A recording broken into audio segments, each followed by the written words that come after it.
السلام عليكم ورحمة الله وبركاته. بسم الله الرحمن الرحيم.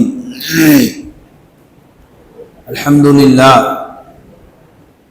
لله رب العالمين والعاقبة للمتقين والصلاة والسلام على رسوله الكريم أما بعد فقد قال الله سبحانه وتعالى في القرآن العظيم وفي الفرقان المجيد: أعوذ بالله من الشيطان الرجيم. بسم الله الرحمن الرحيم.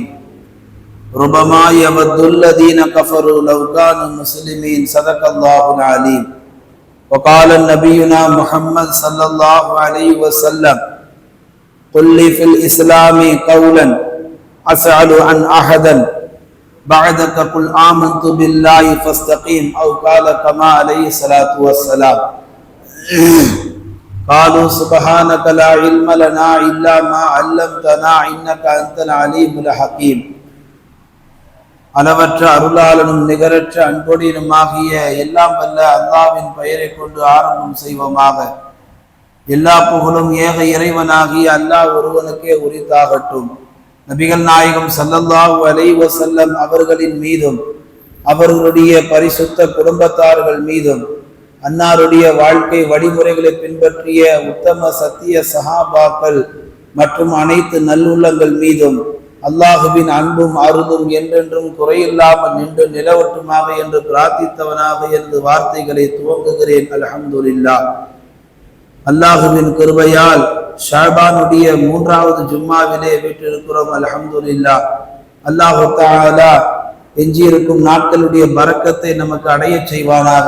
ஆமீன். புனித ரமலானுடைய மாதத்தை ஹயாத்தோடு எதிர்கொள்ளக்கூடிய நசீபை அல்லாஹ் நமக்கு வழங்குவானாக.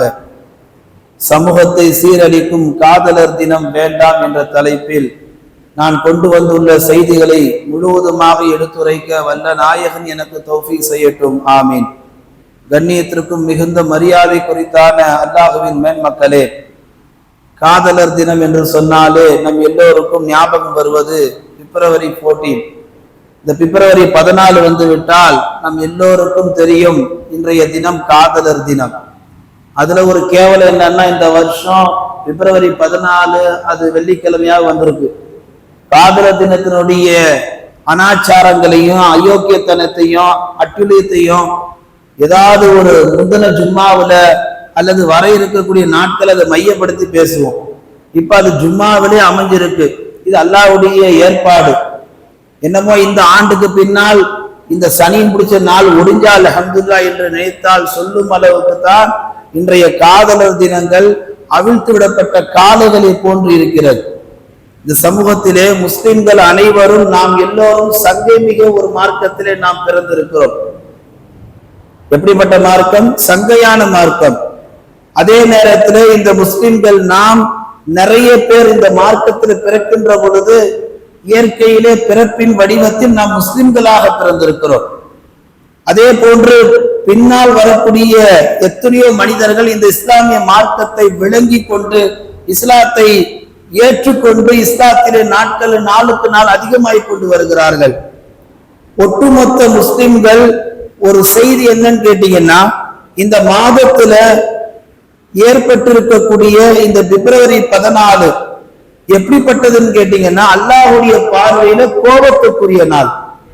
இந்த காதலர் தினம் இந்த சமூகத்தை சீரழித்துக் கொண்டிருக்கிறது. கொஞ்ச நஞ்ச சீரழில்ல, மோசமான சிதைவு. ஒரு பெண்ணினுடைய கருவில் இருக்கக்கூடிய அந்த சிறு கருவை சிதைப்பது எவ்வளவு பெரிய பாவமோ அதுக்கு நேர் நிகராக இந்த உம்மத்திலே மாற்றார்கள் மற்றவர்கள் செய்கிறார்கள். அவர்களுக்கு கலாச்சாரம் அல்லது அவருடைய கொள்கை அது அவர்களோடு போகட்டும். ஒரு இஸ்லாமியன் இதை செய்வது என்பது ஒரு பெண்ணினுடைய கருவை கலைப்பதற்கு எவ்வளவு பெரிய கொலை குற்றமோ அது போன்று இஸ்லாத்தினுடைய கலாச்சாரத்தை சிதைப்பது என்பது மிகப்பெரிய குற்றமாக இருக்கிறது. ஒட்டுமொத்த முஸ்லிம்கள் விளங்கிக் கொள்ள வேண்டிய செய்தி என்னன்னா, இந்த மார்க்கத்துல நான் பிறந்திருக்கிறோம், இந்த மார்க்கத்துல இருக்கிறோம், இந்த மார்க்கத்துல வாழ்ந்துட்டு இருக்கிறோம். நாம இந்த மார்க்கத்துல கடைசி வரைக்கும் நிம்மதியாக நிரந்தரமாக இதே மார்க்கத்துல நாம இருக்க முயற்சி செய்யணும்.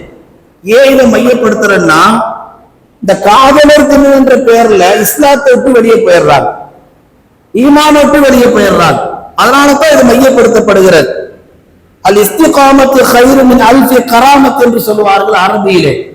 அதாவது 1000 கராமத்துக்களோடு வாழ்வதை விட இஸ்திகாமத்து நினைச்சு வாழ்வது மிகப்பெரிய சிறந்தது என்பதாக சொல்லுவார்கள். ஒருத்தட்ட 1000 அற்புதங்கள் இருக்கு, அவர் சிறந்தவரா இல்ல இன்னொருத்தர் பிறந்ததிலிருந்து மௌத்தா போறவருக்கு இஸ்லாமியனாகவே வாழ்றார், இஸ்லாமியனாகவே மௌத்தா போறார், இவர் சிறந்தவரா என்று கேட்டால் அந்த 1000 அற்புதங்கள் இருக்கும் மனிதனை விட கடைசி வரைக்கும் முஸ்லீமாகவே மௌத்தா போனாரு, அவர்தான் சிறந்தவர் என்று மார்க்கத்தில் பேசப்படுகிறது. மேலான பெருமக்களே, குர்ஆன் இந்த உம்மத்திற்கு சொல்ல வரக்கூடிய செய்தி என்ன தெரியுமா? வஹீ தொடங்கிய காலத்திலிருந்து இன்றைக்கு வரைக்கும், இந்த உலகம் அழிகின்ற வரைக்கும் அல்லாஹ் ஒரு வசனத்துல பேசுவான். இன்னல்லாஹ காலு ரப்புனல்லாஹ் சும்ம இஸ்தகாமு ததனஸ்ஸலு அலைஹில் மலாயிகத்து அல்லா தகாஃபு வலா தஹ்சனு வ அப்ஷிரு பில் ஜன்னத்தில்லதி குன்தும் துஆதுன். அல்லாஹ் இந்த ஆயத்துல என்ன சொல்றான்னா, இந்த உலகத்துல யார் ஈமான் உடையவர்களாக வாழ்ந்தார்களோ, ஈமானோடு நிலைச்சி இருந்தார்களோ, அவர்கள் மௌத்தா போகும் பொழுது மலக்குல் மௌத் அவங்க ரூஹை எடுக்க வந்தாங்கன்னா அந்த மலக்குல் மௌத் அந்த மனிதர்களுக்கு சொல்வார்களா, நீங்கள் பயப்படாதீர்கள், நீங்கள் அச்சம் கொள்ளாதீர்கள், உங்களுக்கு வாக்களிக்கப்பட்ட சுவனம் நிச்சயம் உண்டு என்று அல்லாஹு தஆலா ஈமானுடையவர்களுக்கு இந்த ஆயத்துல பேசுறான். இந்த ஆயத்து யாருக்கு பொருந்தும்? பிறப்பிலிருந்து முஸ்லீமாக இருந்து ஒரு முஸ்லீமாகவே வாழ்ந்து ஒரு இஸ்லாமியனாகவே மௌத்தா போகக்கூடிய அந்த முஸ்லீமுக்கு தான் இந்த ஆயத்து பொருந்தும். பிறப்பல முஸ்லிமா இருந்து இடையில இஸ்லாமியனா வளர்ந்து இஸ்லாமியனா வாழ்ந்து இந்த காதல் கத்திரிக்காய் என்ற கர்மாந்திரத்துக்குள்ள உள்ள போய் ஈமான விட்டு வெளியே போறாங்கல்ல, அப்படிப்பட்டவனுக்கு இந்த ஆயத்து மௌத்துடைய நேரத்துல அது பயணிக்காது, பலன் தராது என்பதாக அல்லாஹ் பேசுகிறான். மிக பிரபலமான ஒரு செய்தி என்ன தெரியுமா? நபிகள் நாயகம் ஸல்லல்லாஹு அலைஹி வஸல்லம் சில சஹாபாக்கள் கேட்டார்கள், யா ரசூலல்லாஹ், உங்களுடைய தாடி முடி நரைத்து விட்டது. நபிகள் நாயகம் ஸல்லல்லாஹு அலைஹி வஸல்லம் சொன்னார்கள், அல்லாஹ் தஆலா கலாம் ஷரீஃபில் சூரத்துல் ஹூத் என்ற ஒரு அத்தியாயத்தை இறக்கினார். அந்த அத்தியாயத்தை இறக்கியதற்கு பின்னால் என்னுடைய தாடி முடி, என்னுடைய தலைமுடி நரைத்து போவது கூட எனக்கு தெரியாமல் போய்விட்டது. பொதுவா நம்மள நிறைய பேர் கண்ணாடி பாக்குறவங்க தலை சீவும் போது, தாடியை சீவும் போது எங்கேயாவது 1-2 எட்டி பார்த்தா உடனே அதை கட் பண்ணிடுவோம். அந்த ஒண்ணு வெளியே தெரியக்கூடாது. ஏன்? இமேஜ் போயிடும், நம்முடைய வயசு அதிகமாயிரும், நம்மளை பாக்குறவங்க வயசானவங்கன்னு சொல்லிடுவாங்க. ஒரு முடி வெளியே தெரியக்கூடாதுன்றதுக்காக வேண்டி அந்த ஒரு முடி வெட்டக்கூடிய சமுதாயம் இன்றைக்கு நிறைய பேர் இருக்கிறாங்க. ஆனா ரசூலுல்லாஹ் சொன்னாங்க, ஒரு வெள்ளை முடி உங்களுக்கு வந்துருச்சுன்னா பல காரணங்கள். ஒண்ணு, உங்களுக்கு இந்த உலகம் முடிய போகுதுன்னு அர்த்தம், சிக்னல், இந்த உலகத்தை விட்டு நீங்க போக போறீங்கன்னு அர்த்தம். 2வது, உங்களுடைய இளமை உங்களை விட்டு மறையுது. 3வது, மௌத்து சிந்தனையை கொடுக்குது. 4வது, வெள்ளை முடி வந்து விட்டால் அது பரக்கத் என்றார்கள் நபிகள் நாயகம் ஸல்லல்லாஹு அலைஹி வஸல்லம் அவர்கள். இப்ப இன்னைக்கு அந்த பரக்கத்தை இந்த சமுதாயம் இழந்து கொண்டிருக்கிறது. இப்ப கண்ணாடியில பார்க்கின்ற பொழுது 1-2 வெள்ளை முடி தெரிஞ்சா அதை கட் பண்ணக்கூடிய நாம நபிகள் நாயகம் கண்ணாடி பார்ப்பவர்களாக இல்லை. அவர்கள் முகமே ஒரு அழகான அற்புதம். சஹாபாக்கள் பெருமானாருக்கு எடுத்து சொல்லுகிறார்கள், உங்கள் தலைமுடி தாடி முடி எல்லாம் நரைத்து விட்டது. இப்ப ரசூலுல்லாஹ் அதுக்கு விளக்கம் தந்தார்கள். நான் ஹூத் என்ற அத்தியாயத்தை இறக்கப்பட்டதற்கு பின்னால் அதில் வரக்கூடிய வசனம், ஃபஸ்தகிம் கமா உமிர்து வமன் தாப வஅமில ஸாலிஹன் வலா தத்தபியு இன்னஹு பிமா தஅமலூன பஸீர். அந்த வசனத்தில் அல்லாஹ் தஆலா, நபியே நீங்கள் நீதமாக இருங்கள், நீதத்தை கொண்டு ஏவப்படுங்கள், நீதத்தோடு செயல்படுங்கள். அல்லாஹ் எனக்கு நீதத்தோடு இருக்க சொல்லி கட்டளையிட்டான். எனவே என் வாழ்நாள் முழுக்க நான் நீதத்தோடு இருந்தேன் அல்லவா, அந்த நீதத்தை கடைபிடிக்கக்கூடிய அந்த காலகட்டங்களில் எனக்கு எந்த முடி நரைக்குது, எந்த முடி எனக்கு ஒயிட் ஆகுது, என்னால் யூகிக்க முடியல. ஒரு முஸ்லீம் இந்த இஸ்லாமிய மார்க்கத்தில் சொல்லப்பட்ட ரூல்ஸ்களை முறையா பேணி வாழ்ந்தான் என்று சொன்னால் அவன் தன்னுடைய முடி நரைத்து போவது கூட அவனுக்கு தெரியாம போயிடும். இப்ப இன்னைக்கு இஸ்லாத்தை பின்பற்றாதனாலதான் அந்த வாலிப வயது தொடக்கூடிய வாலிபர்களுக்கு அவர்கள் அந்த காதல் வலையில போய் விழுந்துடுறாங்க. அது விழுகிறதுனால என்ன பாதிப்புகள் உண்டாகுது? இந்த சமுதாயத்துல மிகப்பெரிய ஒரு சீரழிவை உண்டாக்கி தருது. மேலான பெருமக்களே, நபிகள் நாயகம் ஸல்லல்லாஹு அலைஹி வஸல்லம் பற்றி ஆயிஷா ரலியல்லாஹு அன்ஹா அறிவிக்கிறார். எப்படிப்பட்ட நிலையிலும் கேட்டீங்கன்னா, ரசூல் ஸல்லல்லாஹு அலைஹி வஸல்லம் ஒரு முறை வீட்டுல என்ன செய்யறாங்க, இரவுல தொழுகையில ஈடுபடுறாங்க. தொழுகையில ஈடுபடும் பொழுது நபிகள் நாயகம் அவங்க சஜிதால ரொம்ப நேரமா இருக்கிறாங்க, ரொம்ப நேரம் சஜிதா. ஆயிஷா ரலியல்லாஹு அவங்க ரசூலுல்லாஹ் சஜிதாக்கு போனாங்க, திரும்ப எந்திரிக்கவே இல்லைன்னு சொல்லி ஒரு சந்தேகத்தின் அடிப்படையில ரசூலுல்லாஹ்வுடைய காலை தொட்டு பார்க்கறாங்க. எந்த அளவுக்குன்னா அவங்க பதிவு செய்யறாங்க, நான் ரசூலுடைய காலை தொட்டு பார்த்த நாடி துடிப்பு என் கரண் தோளிலே தெரிந்தது என்பதாக. எதுக்கு ஆயிஷா அம்மா பதிவு செய்யறாங்கன்னா, அந்த சஜிதாவுல ரசூலுல்லாஹ் என்ன அல்லாஹ்ட்ட கேட்டுட்டு இருந்தாங்க, அல்லாஹும்ம யா முகல்லிபல் குலூப் சப்பித்து குலூபனா அலா தீனிக, யா அல்லாஹ் என் உள்ளத்தை மாற்றக்கூடிய ரஹ்மானே என் உள்ளத்தை இந்த தீனின் பக்கம் மாற்றி வை, இந்த தீன்ல என்னுடைய கால்களை நிரந்தரமா ஆக்கி வை. ரசூலுல்லாஹ் எங்கேயாவது வழி தவறுவாங்களா? ரசூலுல்லாஹ்க்கு எங்கேயாவது வழி தவறக்கூடிய வாய்ப்பு உண்டாகுமா? சத்தியமா மனிதர், முன்பின் பாவம் மன்னிக்கப்பட்டவர்கள், இந்த உலகத்திற்கே ரோல் மாடல். அப்படிப்பட்ட நபிகள் நாயகம் சஜிதாவில் அல்லாஹ்ட்ட என்ன வார்த்தைகளை பதிவு செய்கிறார்கள், உள்ளங்களை மாற்றக்கூடிய ரஹ்மானே என் உள்ளத்தை சத்திய பாதையின் பக்கம் நிலை நிற்க செய் என்று சொன்னார்கள். சொன்னார், இன்றைய வாலிபர்கள் உண்மையிலேயே வழி தவறி போய் இருக்கிறார்களே, அவர்களெல்லாம் எப்படிப்பட்ட நிலையில் அல்லாஹ்விடத்தில் மன்றாட வேண்டும், கையேந்த வேண்டும். மேலான பெருமக்களே, அல்லாஹ் குர்ஆன்ல சொல்லுவான், ருபமா யவதுல்லதீன கஃபரு லவ் கானு முஸ்லிமீன், நாளை மறுமை நாள்ல சில காஃபிர்கள் என்ன செய்வார்களாம், இப்படி புலம்புவார்களாம், நாமளும் உலகத்துல வாழ்ந்தோம், பேசாம முஸ்லீமாவே வாழ்ந்திருக்கலாமே, போய் காஃபிரா வாழ்ந்துட்டோமே, யூதனா வாழ்ந்துட்டோமே, நசரானியா வாழ்ந்துட்டோமே, முஸ்லீமா வாழ்ந்திருந்தா இந்த தண்டனைக்கு ஆளாயிருக்க வேண்டாமே என்று காஃபிர்கள் மறுமை நாளில் அல்லாஹ்விடத்தில் புலம்புவார்கள் என்பதாக குர்ஆனிலே அல்லாஹ் பேசுகிறான். காதலர் தினம் இந்த சமூகத்தை சீரழிக்கக்கூடிய தினமாகத்தான் இருக்கிறது, இஸ்லாத்துடைய கலாச்சாரத்தை சிதைக்கக்கூடிய தினமாகத்தான் இருக்கிறது. நீங்க நல்லா கவனிச்சு பாருங்க, முன்பெல்லாம் வறுமைக்காக இஸ்லாத்தை வெளியே போன மனிதர்கள் என்னால பார்க்க முடியாது. நபிகள் நாயகம் ஸல்லல்லாஹு அலைஹி வஸல்லம் மௌத்தா போன செய்தி கேட்ட உடனே எத்தனையோ சஹாபாக்கள் தங்களுடைய உயிரை விட்டுட்டாங்க. அதே போல காசுக்காக வேண்டி, தன்னுடைய வறுமைக்காக வேண்டி இஸ்லாத்தை வெளியே நம்மளால பார்க்க முடியுது.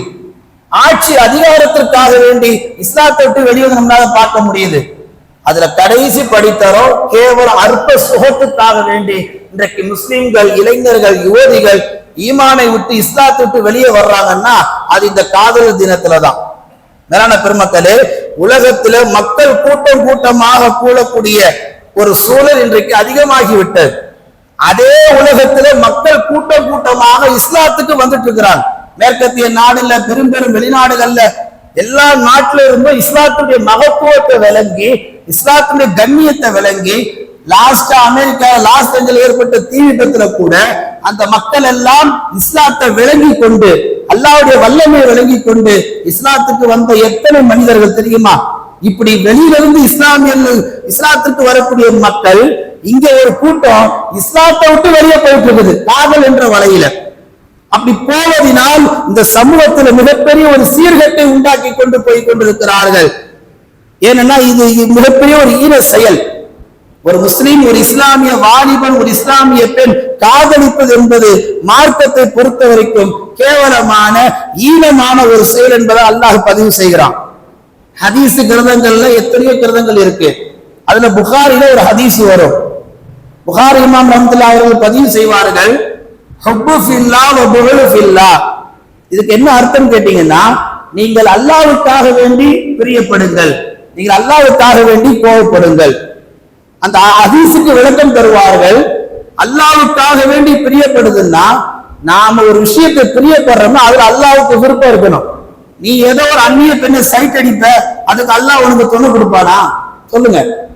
இவர் வாலிபனா இருக்கிற, ஒரு கையில மொபைல் போன் வச்சிருக்கிற ஒரு வாலிபனா இருக்கக்கூடிய ஒரு நிலையில நான் என்ன பண்றது? நான் ஒரு வாலிபனா இருக்கிறேன், நான் ஒரு வாலிப யுவதியா இருக்கிறேன், இது டீனேஜ் பருவம், காதல் அலைகள் அப்படிதான் வந்துட்டு போகும், அது கடமைக்கு சரியா போயிடும் என்று எத்தனை ஆண்டுகளுக்கு இது போன்ற சப்ப வார்த்தைகளை சொல்லி நாளுக்கு நாள் ஈமானை நாம் இழந்து கொண்டிருக்கிறோம். அல்லாஹ் சொல்றா, ஹுப்பு ஃபில்லாஹ், நீங்க ஒண்ணு பிரியப்பட்டீங்கன்னா அது அல்லாஹ்வுக்காக வேண்டி இருக்க வேண்டும். புகுலு ஃபில்லாஹ், நீங்க ஒருத்தரை கோபிச்சுக்கிறீங்க, ஒருத்தர் மேல கோபப்படுறீங்கன்னா அதுவும் அல்லாஹ்வுக்காக வேண்டி இருக்கணும். மார்க்கத்துல இஸ்லாமியர்களுக்கு ஒருத்தர் மேல பிரியப்படுறதுக்கும் அல்லது ஒருத்தர் மேல கோபப்படுறதுக்கும் மார்க்கம் சொன்ன வரையறைக்குள்ளதான் நாம் அதை செயல்படுத்தணும். நம்ம இஷ்டத்துக்கு எல்லாரையும் பிரியப்படக்கூடாது, நம்ம இஷ்டத்துக்கு எல்லார் மீதும் கோபப்படக்கூடாது. பிரியப்படுவதற்கு அல்லாஹ் சில வகுத்து வைத்திருக்கிறான் வழிமுறைகளை. அல்லாஹ்வாகிய என்னை பிரியப்படு, உன்னுடைய ஹபீபை பிரியப்படு, நான் இறக்கிய கலாமை பிரியப்படு, கஅபத்துல்லாஹ்வை பிரியப்படு, மதீனா ரௌதாவை பிரியப்படு, பெருமானாருடைய சஹாபாக்கள் நட்சத்திரங்களை போன்றிருக்கிறார்கள் அவர்களை பிரியப்படு, வழிதோன்றர்கள் இருக்கக்கூடிய வல்லவர்கள் நல்லவர்கள் ஆலிம்களை பிரியப்படு, உன் அத்தா அம்மாவை பிரியப்படு, நீ கட்டின மனைவியை பிரியப்படு, நீ பெற்று போட்ட பிள்ளைகள் மீது பிரியத்தை காட்டு, உன் குடும்பத்துல உடன் பிறந்த சகோதர சகோதரிகளை பிரியப்படு, அண்டை வீட்டார் மேல பிரியப்படு. இப்படி பட்டியல் நீண்டு கொண்டே போகுது. இது எதுவுமே வாலிப சமுதாய கண்களுக்கு தெரியாது. அவன் கண்ணுக்கு தெரிஞ்சதெல்லாம் ஒரு பெண்ணு தான், அவன் கண்ணுக்கு தெரிஞ்சதெல்லாம் அவன் கண்ணுக்கு தெரிஞ்சல ஒரு ஆணு தான். மரியம் அலைஹிஸ்ஸலாம் தன்னுடைய அறையில இருக்கும் பொழுது, கன்னி பெண்ணா இருக்கும் பொழுது அல்லாஹ் தஆலா ஜிப்ராயிலை அனுப்பி வைக்கிறான். போன ஜிப்ராயில் எப்படி போனாங்க? ஒரு ஆண் தோற்றத்துல, அழகிய தோற்றத்துல போனாங்க. உள்ள போனதுக்கு பின்னாடி மரியம் அலைஹிஸ்ஸலாம் சொன்னாங்க, உனக்கு அல்லாஹ்வுடைய பயம் இருந்தா இந்த அறையை விட்டு வெளியே போயிருந்தான். ஜிப்ராயிலுக்கு அல்லாஹ்வுடைய பயம் இல்லாம இருக்கும்? அல்லாஹ்வை பார்க்கிறவர், அல்லாஹ்வுடைய படைப்பினங்களை பார்க்கிறவர், ஒரு மனித தோற்றத்துல அல்லாஹ் அனுப்பி வைக்கிறான் உதவி செய்ய. ஆனா இந்த அம்மா எப்படி எடுத்துக்கிட்டாங்க? நீ ஒரு ஆண், நான் ஒரு அந்நிய பெண், நீ என் அறையில் அனுமதி இல்லாமல் நிற்பது, நான் உனக்கு முன்னால் நிற்பது இது ஆகுமாக்கப்பட்டது அல்ல, நீ முதல்ல இந்த இடத்தை விட்டு வெளியேறுன்னு சொல்லி மரியம் அலைஹிஸ்ஸலாம் ஜிப்ராயிலை வெளியேற்றுகிறார் என்று சொன்னால், இன்றைய வாலிப யுவதி பெண்களுக்கு எங்க போச்சு இந்த ஹயா? கொஞ்சம் கூட வெக்கமே இல்லாம, கொஞ்சம் கூட ஒரு ஈமானே இல்லாம, இஸ்லாத்தினுடைய கலாச்சாரத்தை, இஸ்லாத்தினுடைய பண்பாட்டை சிதைக்கும் வண்ணமா இருக்கக்கூடிய இந்த அயோக்கியத்தன காதல தினத்தை தூண்டி பிடிக்கிற இஸ்லாமியர்களே, கொஞ்சமா சிந்திங்க. நீங்க காதல் வச்சுட்டு போயிருவீங்க, பின்னால் வரக்கூடிய சமுதாயம் எவ்வளவு பாதிக்கப்படும் தெரியுமா? இன்னைக்கு எத்தனை பேர் பாதிக்கப்பட்டிருக்கிறாங்க தெரியுமா?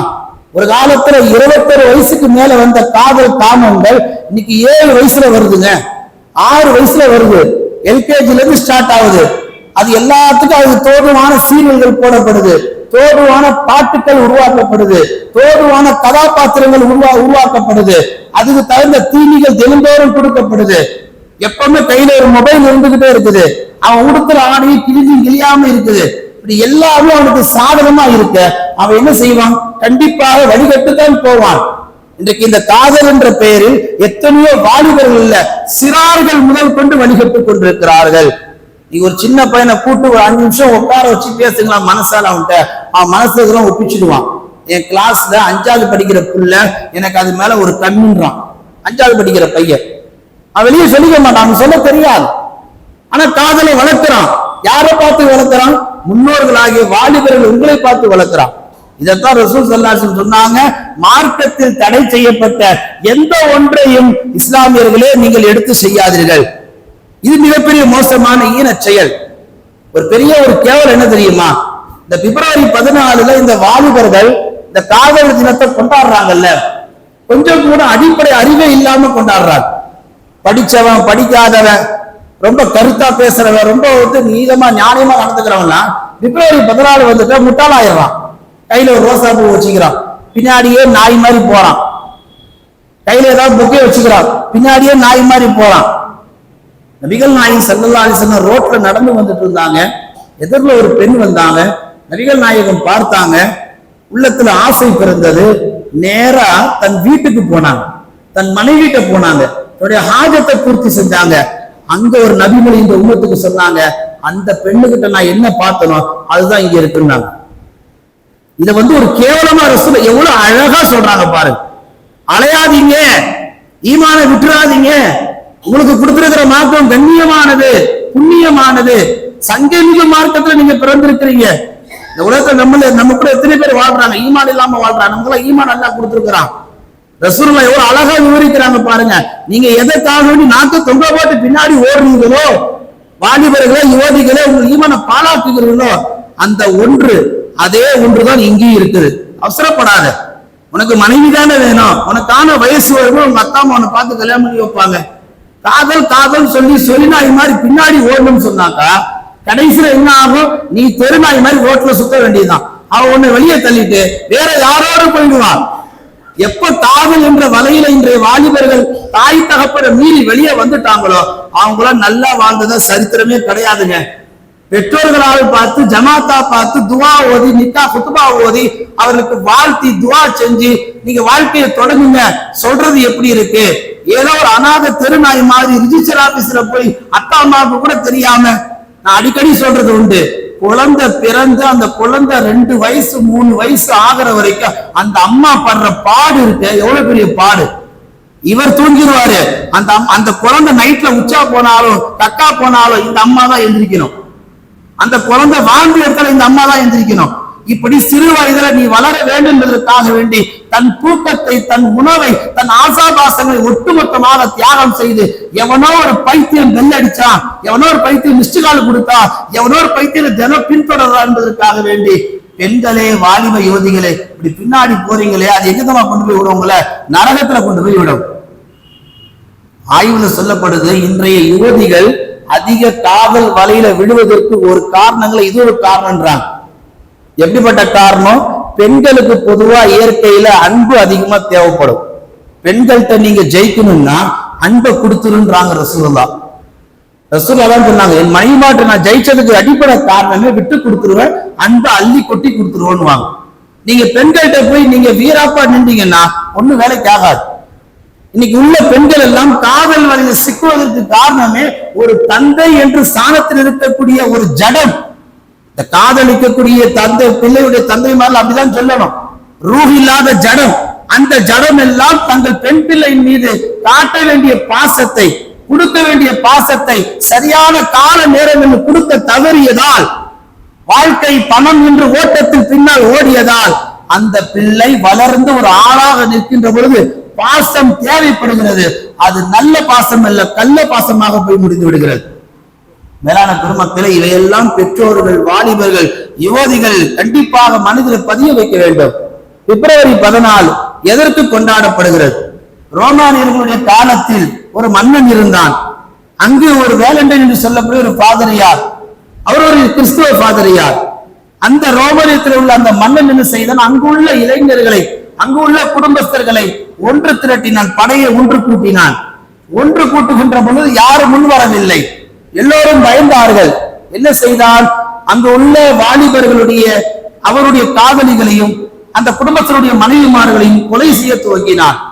இதை பார்த்துக்கிட்டு இருந்த வேலண்டைன் பாதிரியார் என்ன செய்தாரு? மன்னனுக்கு தெரியாம ரகசிய திருமணங்களை செய்து வைத்தார், ரகசிய காதல் கல்யாணங்களை பண்ணி வைத்தார். இது மன்னனுக்கு தெரிஞ்சு போய் தூக்கி சிறையில போட்டாச்சு. யாரா? அந்த வேலண்டைன் பாதிரியார். சிறையில் இருக்கக்கூடிய அந்த பாதிரியார் கொஞ்ச நாள் சிறை வாழ்க்கை போகிறது. சிறையில் இருக்கக்கூடிய உயர் அதிகாரியுடைய மகள் ஒரு முறை சிறைக்கு வரும்பொழுது இந்த பாதிரியார பார்த்துறார். அங்க 2 பேருக்கு கனெக்ஷன் உண்டாயி, 2 பேருக்கு தொடர்பு உண்டாயி, ஒரு கட்டத்துல சிறையில் இருக்கக்கூடிய இந்த பாதிரியாருக்கு தூக்கு தண்டனை நாள் வருகின்ற பொழுது அந்த பாதிரியார் காகியத்துல எழுதுகிறார், ஐ லவ் யூ என்று எழுதுகிறார். நான் உன்னை விட்டு போறேன், நான் உன்னை ரொம்ப பிரியப்படுறேன். அப்படி எழுதுற அந்த நாள் பிப்ரவரி 14.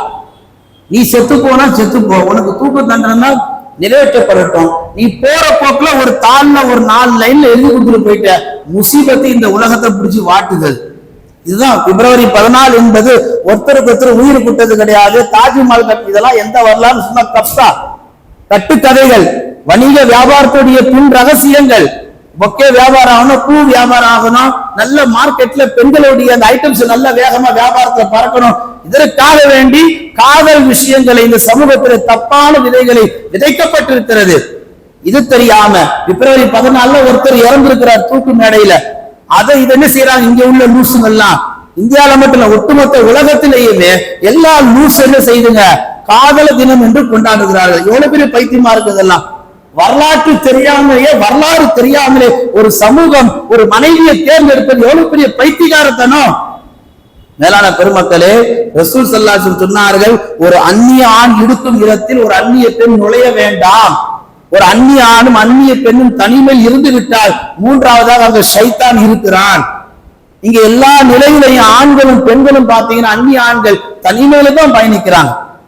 இவங்க கஷ்டப்பட்டு பெற்று வளர்த்து ஆளாக்கி எவனோ ஒருத்தரோட பைக்ல அனுப்பி வைக்கிறாங்க காலேஜுக்கு. அவன் பத்திரமா கூட்டு போயிட்டு வருவாங்க, அவனுக்கு தெரியுங்க, அவன் எங்க கீழே தள்ளிட மாட்டாங்க.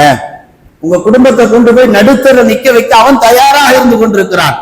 மேலான பெற்றோர்களே, இன்றைய வாலிபர்கள், இன்றைய யுவதிகள் காதல் என்ற வலையில சிக்கி கொண்டு அவர்கள் உடலுடைய சுகபோகத்திற்காக மட்டும் போகவில்லை, ஒட்டுமொத்த ஈமானை இழந்து விட்டார்கள். இது ஒரு அரிப்பு, இது ஒரு கேவலமான புத்தி. இது சதைக்காக ஆசைப்படக்கூடிய எத்தனையோ சில கேவலமான ஈனப்பிறவிகள் இருக்கத்தான் செய்கிறார்கள். முன்பெல்லாம் வாலிபர்கள் பள்ளிவாசலுக்கு ஈமானை கொண்டு தொழுவிக்கு வந்தார்கள். இப்ப போனை கொண்டுதான் பள்ளிவாசலுக்கு வர்றான். வர்ற வழியில முக்கூட்டுல நின்றுக்கிட்டு நான் தொழுவு போறேன், தொழுது முடிச்சுட்டு பேசுறேன் அப்படின்றான். அந்த அம்மா பொறுமையா தொழுதுக்கலாம், இந்த 2 வார்த்தை பேசு. என்னதான் பேசுறான், காதெல்லாம் வச்சு கேட்டா நல்லா இருக்கிறியா, சாப்பிட்டியா, அட வெங்காயம், இதை உங்க அப்பா அம்மா கல்யாணம் பண்ணி வச்சா நேரடியா மணிட்டு நீயே கேட்டுட்டு போலாமே, அது எதுக்கு ரகசியமா திருட்டுத்தனமா ஒரு மூலையில நின்றுகிட்டு அசிங்கமா இல்ல, குடும்பமானத்தை ஏன் இந்த மாதிரி கேவலப்படுத்துற? இது எங்க நடக்குதுன்னு கேட்காதீங்க, நடக்குது, எல்லா மஹல்லாக்களிலும் இருக்குது, இன்றைய வாலிபர்கள்ட்ட இருக்குது. நீங்க வேணா நோட் பண்ணி பாருங்க, ரோட்ல போகும்போது இன்றைய வாலிபர்கள் எப்பவுமே காதுல வச்சுக்கினே இருக்கிறான். அந்த காதுல யார் இருக்கிறான்னா அங்க உள்ளவங்க இருக்கிறாங்க, ஓயாம பேசினாங்கிறாங்க, பேசுறது திரும்ப திரும்ப பேசுறாங்க. 365 நாளும் நல்லா இருக்கிறியா, சாப்பிட்டியா, தூங்குனியா, இதை கேட்கவா காதலு? மேலான பெருமக்களே, இந்த உலகத்துல இதெல்லாம் ரொம்ப கேவலமானது. அபூ சயீத் குத்ரி ரலியல்லாஹு தஆலா அவர்கள் அறிவிக்கிறார்கள், என்ன சொல்றாங்க, அல்லாஹு தஆலா இந்த மண்ணிலே ஒரு கண்ணியமான வாழ்க்கையை நமக்கு தந்திருக்கிறான்.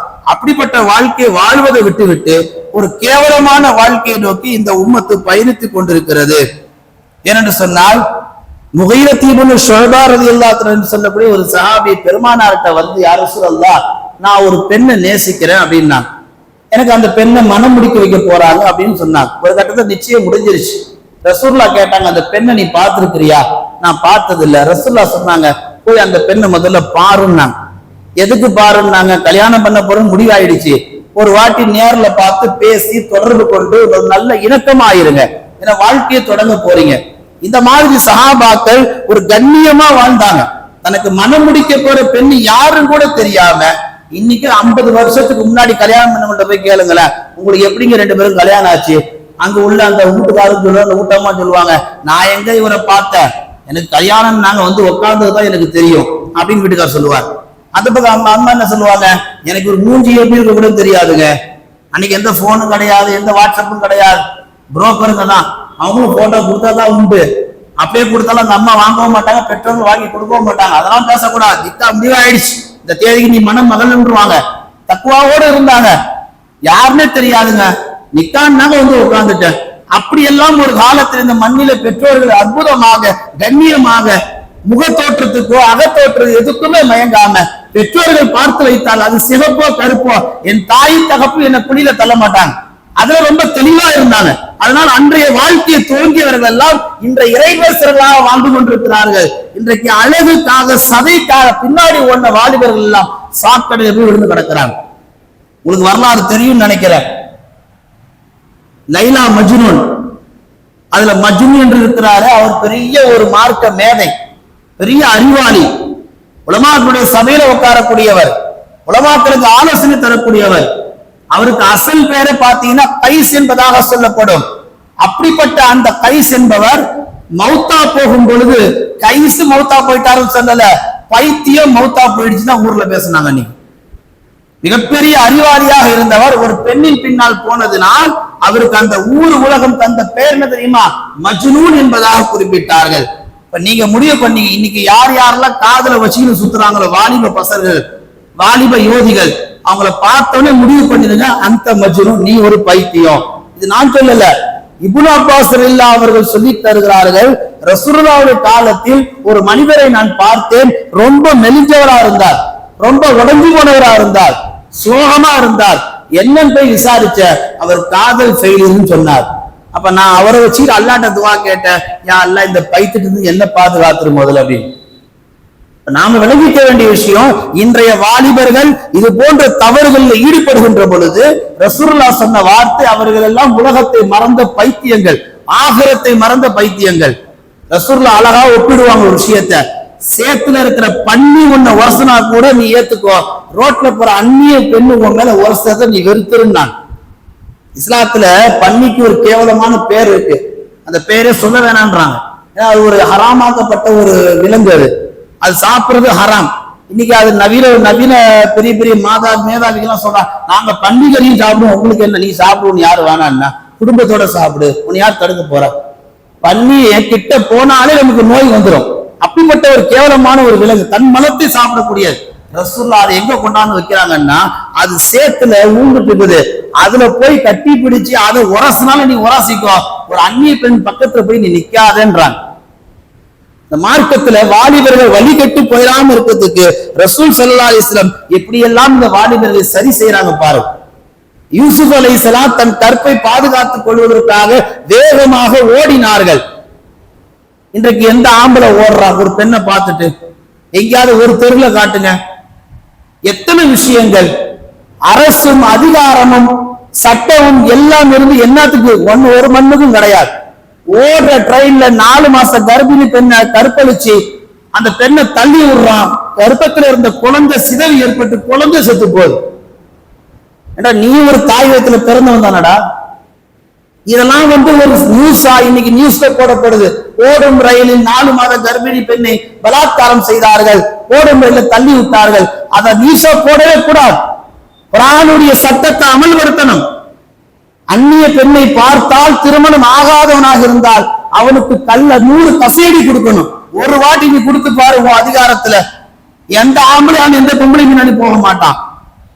அல்ல திருமணம் ஆனவன் ஒரு பெண்ணை தவறாக தொடர்பு கொண்டால் அவனை ஊர் மத்தியில நிக்க வச்சு கல்லால் அடிக்க சொல்றாங்க. ஒரு வாட்டி அடிச்சு பாரு ஒரு சிறைச்சாலை வெறிச்சோடியா கிடக்கும். இஸ்லாத்துடைய சட்டத்தை இன்றைக்கு நாம் கையில் எடுக்காதனால் இன்றைக்கு தவறுகள் நாளுக்கு நாள் அதிகமாயிட்டு இருக்கு. போன வாரத்துல மட்டும் பலாத்கார புகார்ல பாத்தீங்கன்னா ஏகப்பட்ட புகார்கள். 4 வயசு சிறுமி, 5 வயசு சிறுமி. இந்த நியூஸ் எல்லாம் யாரு பாக்குறா? நம்ம வீட்டு வாலிபர்கள், நம்ம வீட்டு யுவதிகள் எல்லாம் பாக்குறாங்க. மேலான பெருமக்களே, இந்த இஸ்லாமிய மார்க்கம் நமக்கு அல்லாஹ் கண்ணியமான மார்க்கமா கொடுத்திருக்கிறான். அப்படிப்பட்ட இந்த கண்ணியமான மார்க்கத்துல நாம கண்ணியமா வாழ பழகிக்கணும். இந்த காதலர் என்ற பேரை நம்ம பின்னாடி போனோம்னா நமக்கு கொடுக்கப்பட்ட ஈமான் மிகப்பெரிய சிதைவு உண்டாயிரும். ஏற்கனவே பாங்கு சொன்னா பள்ளியாசலுக்கு வர்றது இல்லை. நாமெல்லாம் இருக்கிற ஈமான இந்த காதல் கத்திரிக்கால விட்டுட்டோம்னா கடைசியில கபர்ஸ்தானுக்கு தான் போகணும் அந்த உடலை எடுத்துக்கிட்டு.